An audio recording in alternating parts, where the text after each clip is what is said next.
Hello बच्चों, कैसे हैं? उम्मीद करती हूँ कि आप बहुत अच्छे होंगे और आपकी पढ़ाई भी बहुत अच्छे से हो रही होगी। तो आज यहाँ पर हम कक्षा तीसरी, चौथी और पांचवी का प्रोजेक्ट वर्क, विषय है गणित, के प्रश्नों को हल करने वाले हैं बच्चों। तो क्या आप लोग तैयार हो? तो प्रश्न पहला है बच्चों, नीचे दिया गया चार्ट बच्चों के पसंदीदा रंगों को बताता है। हम चार्ट अभी आपको बता देंगे। ये प्रश्न हो जाएगा तीसरी कक्षा के लिए।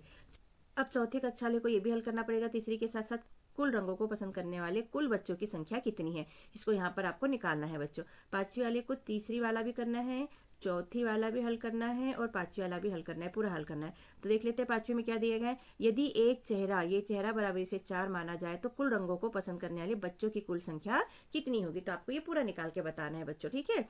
यानी कि एक चेहरा, यानी कि ये एक नहीं होके कितना लेना है अपने को, एक नहीं है, ये 4 मानना है इसे और हल करना है। तो हमारा पहला प्रश्न है, नीचे दिया गया चार्ट बच्चों के पसंदीदा रंगों को बताता है। तो इसमें क्या करना है, उसमें स्माइली बनाना है अपने को। ये चार्ट है बच्चों, इसके अनुसार आपको नीचे दिए गए चार्ट में चेहरे बनाकर दिखाइए कि कितने बच्चे कौन सा रंग पसंद करते हैं। ये आपका प्रश्न पहला हो गया। तो यहाँ पर चार्ट देख लेते हैं बच्चों। ये रंग है बच्चों और ये रंग पसंद करने वाले बच्चों की संख्या है। तो हरा रंग 2 बच्चे पसंद करते हैं, नीला रंग 5 बच्चे पसंद करते हैं, पीला रंग 3 बच्चे पसंद करते हैं, लाल रंग 6 बच्चे पसंद करते हैं, सफेद रंग 4 बच्चे पसंद करते हैं। तो इसके अनुसार यहाँ आपको चार्ट बनाना है बच्चों, ठीक है। एक चेहरा बराबर से एक बच्चा है। ये बच्चों, इस चार्ट में यहाँ रंग दिया, हरा, नीला, पीला, लाल और सफेद। तो हरा रंग 2 बच्चे पसंद कर ले, इसलिए हमने 2 स्माइली बना दी। नीला रंग 5 बच्चे पसंद कर ले, इसलिए यहाँ 5 स्माइली बना देंगे, हम चेहरे बना देंगे 1 2 3 4 5। पीला रंग 3 बच्चे, तो 1 2 3 चेहरे बना दिए।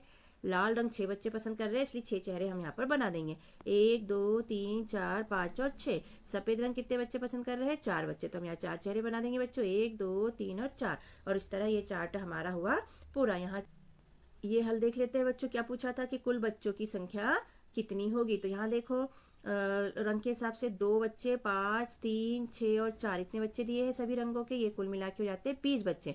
तो हम उत्तर लिख लेंगे, कुल रंगों को पसंद करने वाले कुल बच्चों की संख्या कितनी है? 20 है। और ये इस तरह चौथी वाले का भी प्रोजेक्ट वर्क यहाँ होगा बच्चों पूरा। अब पांचवी वाले के लिए देख लेते हैं बच्चों, क्या पूछा था पांचवी वाले से। और भी उन्होंने पूछा था कि एक चेहरा बराबरी से 4 होता है तो टोटल कितना होगा। तो हम यहाँ लिख लेंगे, यदि एक चेहरा बराबरी से 4 है तो कुल बच्चे कितने हैं हमारे? 2 5 3 6 4, कुल मिला के 20 बच्चे थे। इसीलिए 20 गुना 4 कर देंगे तो कितना हो जाएगा? 80 हो जाएंगे। तो उत्तर में लिख लेंगे बच्चों हम यहाँ पर, यहाँ उत्तर लिख लेंगे, कुल रंगों को पसंद करने वाले बच्चों की संख्या 80 होगी। कितनी होगी? 80 होगी। तो प्रश्न दूसरा, विद्यार्थी अपने आसपास की वस्तुओं को उनके मापन की इकाई के आधार पर सारणी में लिखे। तो ये सारणी दी है बच्चों। मापन की इकाई हो जाएगी सेंटीमीटर और मीटर, दोनों में हम लिख सकते हैं, ठीक है। तो यहाँ दोनों के अनुसार हमें अपनी सारणी पूरी करना है। जिन वस्तुओं को सेंटीमीटर से नापते हैं वो भी हम लिख सकते हैं, मीटर से नापते हैं वो भी लिख सकते हैं, किलो से नापते हैं वो भी लिख सकते हैं और किलोग्राम से नापते हैं वो भी हम यहाँ पर लिख सकते हैं बच्चों। तो यहाँ क्रमांक दिया, वस्तु का नाम दिया और मापन की इकाई दिया है। यहाँ ग्राम दिया है और किलोग्राम दिया है, ठीक है, और सेंटीमीटर दिया है और मीटर दिया। तो इनमें से किसी का भी मापन हम लिख सकते हैं बच्चों, ठीक है।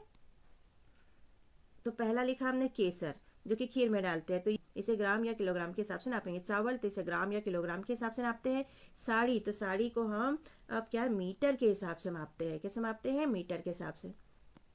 अगला लिख लिया हमने रुमाल, तो रुमाल को बच्चों, रुमाल छोटी होती है तो इसे सेंटीमीटर के हिसाब से मापते हैं। फिर हो गया पेंसिल, तो पेंसिल को भी हम, पेंसिल की अगर लंबाई मापी जाएगी तो सेंटीमीटर के हिसाब से मापी जाएगी। छठवा है बच्चों दरवाजा, तो दरवाजा को हम सेंटीमीटर के हिसाब से भी माप सकते हैं बच्चों और मीटर के हिसाब से भी माप सकते हैं। तो इस हिसाब से हमारा मापन कार्य पूरा हुआ, जिसमें कि हमने सेंटीमीटर, मीटर और ग्राम और क्या देखा, किलोग्राम भी देखा और समझा। तो कैसा लगता है बच्चों आपको हमारा समझाना और लिखवाना? अब चौथी क्लास में क्या पूछा है इसके साथ साथ बच्चों, ऐसी वस्तु का नाम बताइए जिसका वजन 10 किलोग्राम से अधिक हो, कोई 4 वस्तु। तो इसका उत्तर देख लेते हैं हम। ये लिखा हमने इसका उत्तर, हमने यहाँ पर लिख दिया, पहला तो मोटरसाइकिल, दूसरा बैलगाड़ी, तीसरा कार और चौथा लोहे का बड़ा गेट। इसका वजन 10 किलोग्राम से ज्यादा होगा। तो ये लिख लीजिए। फिर कक्षा पांचवी का देख लेते हैं बच्चों, क्या वर्क दिया है। एक शहर से दूसरे शहर की दूरी मापने के लिए कौन से मापन का उपयोग करेंगे, उदाहरण दीजिए। तो इसका उत्तर देख लेते हैं।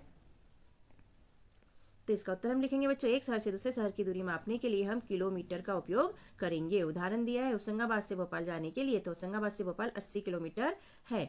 ये हो गया मान के चलो होशंगाबाद और ये हो गया भोपाल। तो यहाँ से यहाँ जाने के लिए हम क्या करेंगे, ये 80 किलोमीटर 1 किलोमीटर लिखेंगे, मीटर का मापन करेंगे बच्चों, ठीक है, किलोमीटर से मापन करेंगे।